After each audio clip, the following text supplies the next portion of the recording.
Assalamualaikum warahmatullahi wabarakatuh. Salam, Om Swastiastu, Namo Buddhaya, dan salam kebajikan untuk kita semua.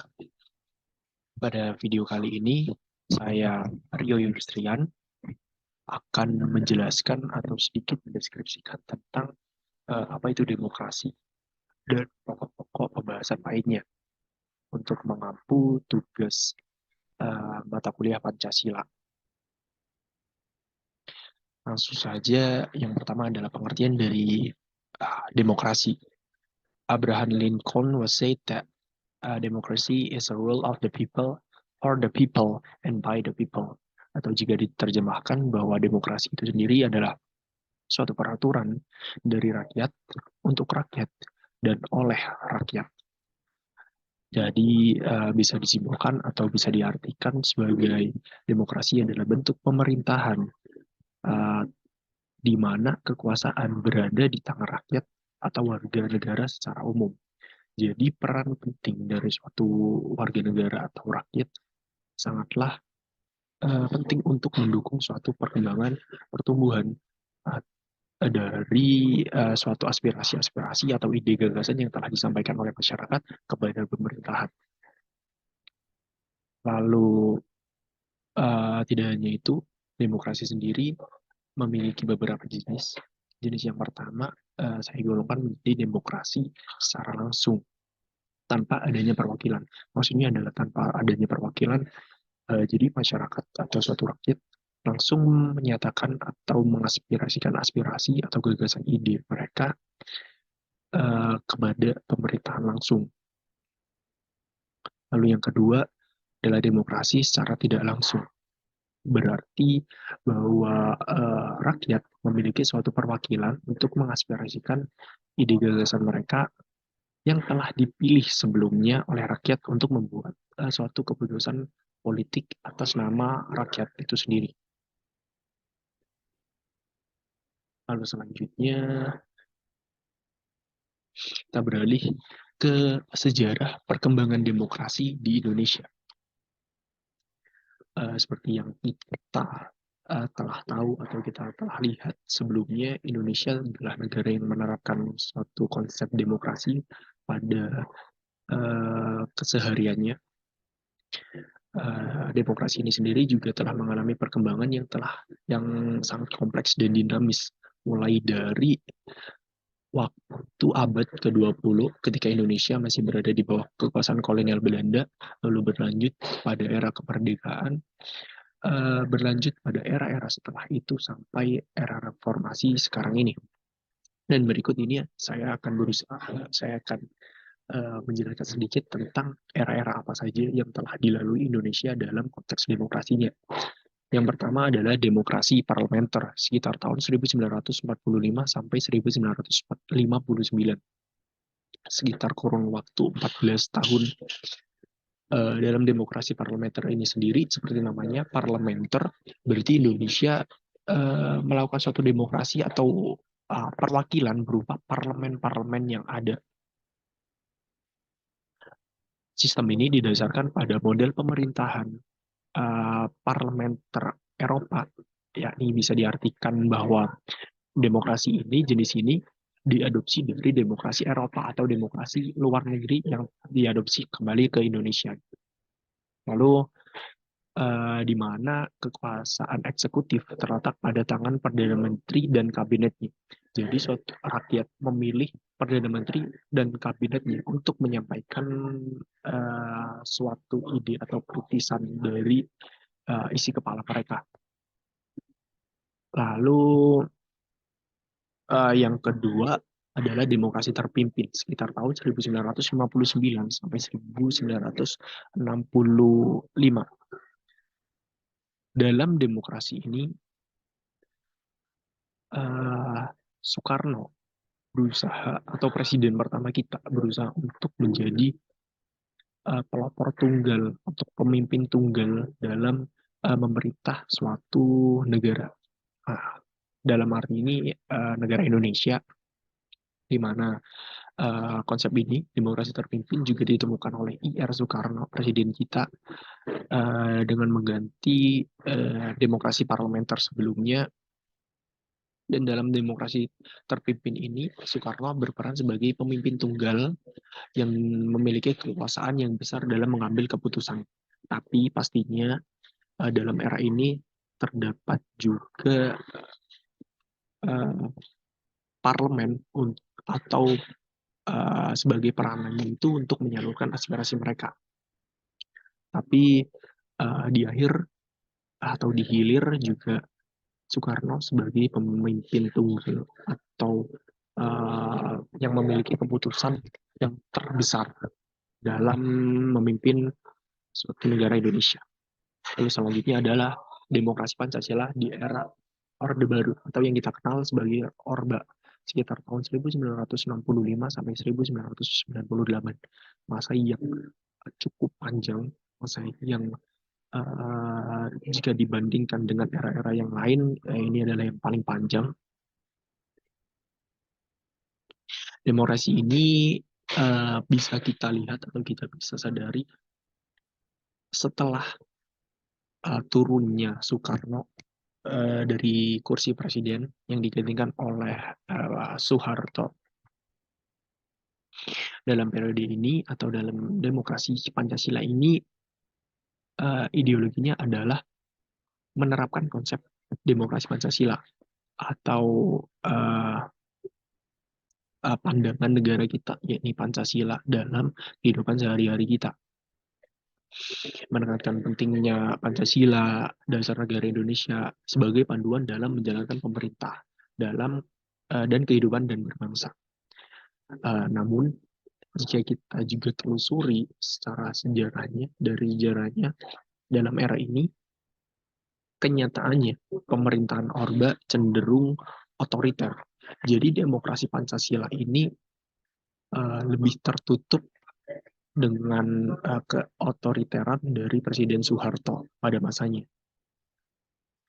Bisa dilihat dari adanya pembatasan kebebasan berpendapat, terus adanya tindakan-tindakan represif untuk pihak-pihak pers untuk mengemukakan pendapat mereka, lalu represif terhadap oposisi politik yang memang berbeda pandangan dari politik yang dia emban atau yang dia masuki sebelumnya, dan adanya suatu dominasi partai politik ini golongan karya, di mana waktu itu pada masa itu Presiden Soeharto menjadi pemimpin dari parpol golongan karya.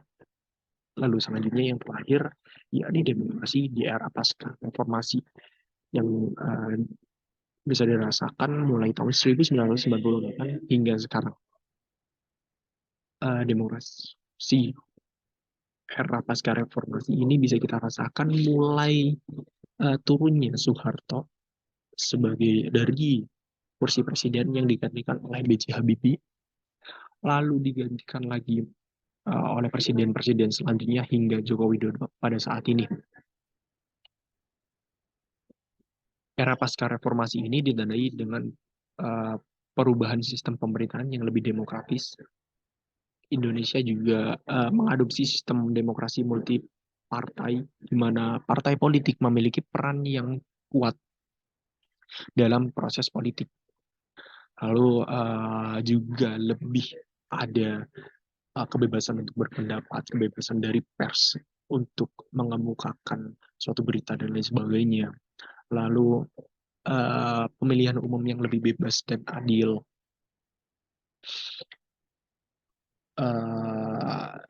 Dan lebih menghargai hak-hak rakyat untuk mengaspirasikan atau memberikan suatu kritik dan demonstrasi tertentu. Selanjutnya, penurunan demokrasi di Indonesia. Jika diamati secara sekilas, dalam suatu bagian tertentu, demokrasi di Indonesia mengalami penurunan.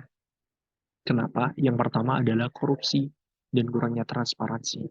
Bermaksud bahwa korupsi dan kurangnya transparansi ini telah menjadi praktik yang meluas, yang bisa kita lihat di mana para tokoh terkenal, para tokoh tinggi, para para yang para uh, suatu pemimpin yang memang dasarnya adalah memimpin kita, mengaspirasikan ide-ide kita, dan lain sebagainya, melakukan suatu praktik korupsi, atau bahkan lebih ada yang melakukan korupsi, kolusi, bahkan nepotisme.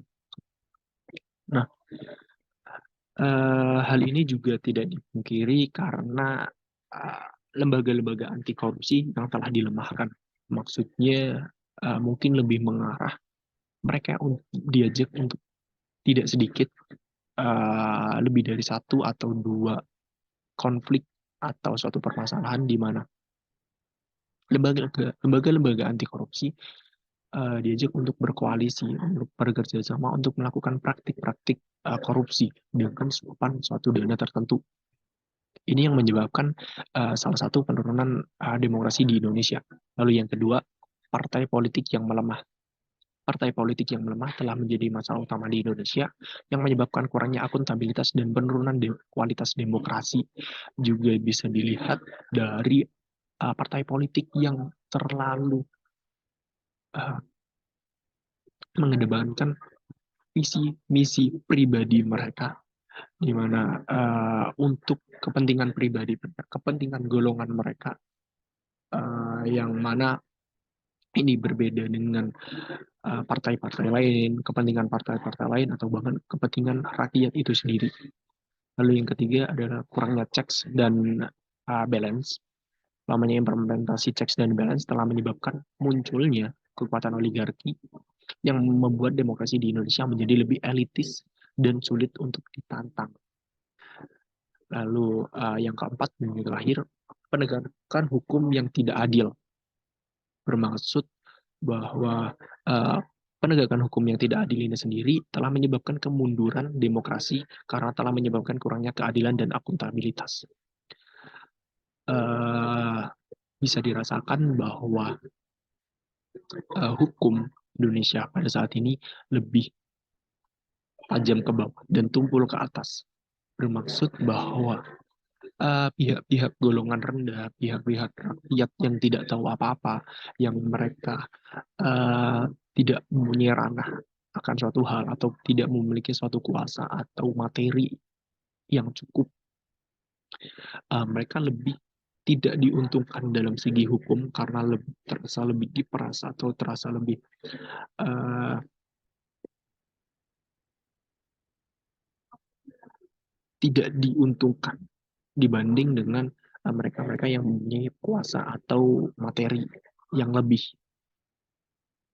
Lalu selanjutnya, setelah kita membicarakan atau mendiskusikan tentang uh, penurunan kualitas dari demokrasi Indonesia, pastinya kita juga mengharapkan suatu peningkatan kualitas demokrasi Indonesia. Saya juga akan membawakan ini cara-cara untuk meningkatkan kualitas demokrasi di Indonesia. Yang pertama adalah meningkatkan partisipasi publik. Partisipasi publik ini sangat penting untuk memastikan bahwa demokrasi bersifat inklusif dan representatif sesuai dengan suatu ide gagasan tertentu. Oleh karena itu, meningkatkan partisipasi publik dalam proses pengambilan keputusan dapat meningkatkan kualitas demokrasi di Indonesia. Jadi, peran rakyat atau warga negara di sini sangat penting untuk menyampaikan suatu aspirasi, mengawasi suatu aspirasi itu sendiri yang telah diimplementasikan menjadi suatu peraturan atau kebijakan. Jadi kualitas dari segi akuntabilitas dan uh, dari segi apa namanya, transparansinya itu jelas. Jadi semua rakyat, semua publik itu mengetahui transparansi atau kegunaan suatu peraturan yang ada, yang telah dibuat. Lalu yang kedua, memastikan pemilu yang adil dan transparan. Pemilu yang adil dan transparan adalah landasan demokrasi atau awal mula terjadinya demokrasi di suatu negara. Oleh karena itu, memastikan pemilu yang bebas dari kecurangan dan manipulasi dapat meningkatkan kualitas demokrasi di Indonesia. Yang ketiga, memperkuat partai politik. Partai politik yang lemah telah menjadi masalah utama di Indonesia, seperti yang saya telah jelaskan sebelumnya, yang menyebabkan kurangnya akuntabilitas dan penurunan kualitas demokrasi. Oleh karena itu, memperkuat partai politik dapat meningkatkan kualitas demokrasi di Indonesia. Yang keempat, melindungi kebebasan sipil. Pembatasan terhadap kebebasan sipil dapat menyebabkan penurunan kualitas demokrasi. Oleh karena itu, melindungi kebebasan sipil seperti kebebasan untuk berpendapat, kebebasan pers untuk memberikan suatu berita-berita yang sangat akurat, lalu kebebasan untuk berbicara dan berkumpul, dan kebebasan-kebebasan publik lainnya dalam dapat meningkatkan kualitas demokrasi di Indonesia. Lalu yang ketiga, mengoptimalkan kualitas pemilu. Ini berkaitan juga dengan poin nomor 2, memastikan pemilu yang adil dan transparan, masih beririsan. Mengoptimalkan kualitas pemilu dapat dilakukan dengan memastikan bahwa proses pemilu umum berlangsung secara transparan, adil, dan bebas dari kecurangan dan manipulasi. Dari kejelasan yang ada, dari kuantitas dan kualitas pemilihan umum itu transparan dan akuntabilitasnya juga jelas. Jadi dari sini, dari startnya, dari pemilu, dari start suatu demokrasi sendiri sudah baik, yang akan menyebabkan demokrasi kedepannya akan juga menjadi lebih baik dari sebelumnya. Mungkin penjelasan dari saya itu saja, penjelasan dari saya tentang pengertian atau deskripsi singkat tentang demokrasi. Saya akhiri. Terima kasih telah mendengarkan atau menyimak pengertian atau deskripsi dari saya. Assalamualaikum warahmatullahi wabarakatuh.